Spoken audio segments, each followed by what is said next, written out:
Guys, এখন আমি আমার মায়ের বাড়ির সামনে। দেখো, এই যে আমাদের বাড়ি, দেখতেই পাচ্ছ। আর আমার মা আমাকে কন্টিনিউয়াসলি ফোন করছে, যে ভাবছিল যে আমি আজকে আসব। আমি একবারই বলেছিলাম যে আমি আসবো, তারপর আর কিছু বলিনি। তাই বারবার ফোন করছে। তোমাদেরকে আমার মায়ের রিয়াকশানটা দেখাবো, যে হঠাৎ করে আমি এসেছি, কীরকম রিয়াকশান হয়। তো আমার ভয়ও লাগছে, বকা না দিয়ে দেয় ক্যামেরার সামনে। তো যাই হোক, তোমাদেরকে দেখাই, চলো। কলিং বেল বাজাবো।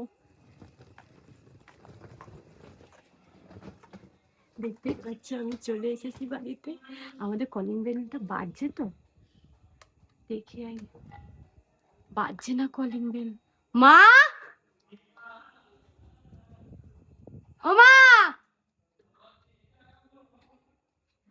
এই দেখো, রেগে বেরিয়েছে, ফোন ধরেনি বলে। কেমন আছো? তুমি ফার্স্টে রেগে বেরিয়েছিলে না? তুমি ফার্স্টে রেগে বেরিয়েছিলে না? হ্যাঁ, ফার্স্টে রেগে বেরিয়েছে, তারপরে দেখেছে যেই ক্যামেরা রাখা আছে তখন হাসছে। মানে বকতো, অনেকক্ষণ ধরে ফোন করছে, ঠিক আছে। আমি ফোনটা রিসিভও করছি না, কারণ জিজ্ঞেস করছিল যে আসবো কি আসবে না। তো কেমন আছে বলো? ভালো। বাবা কোথায়? ও বাবা, তুমি যা জোরে ভালো বলছো, সবাই ভয় পেয়ে যাবে।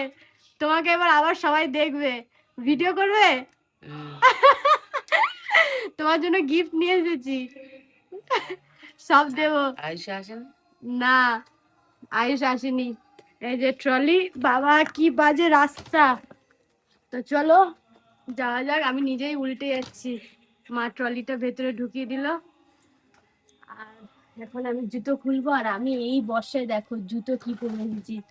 এই হিল, আমার হিল পরে পরে এত বাজে অভ্যাস হয়ে গেছে যে আমার হিল ছাড়া আমি চলতেই পারছি না এখন। অনেকে আমাকে বলছে যে হিল কেন পরছো, কিন্তু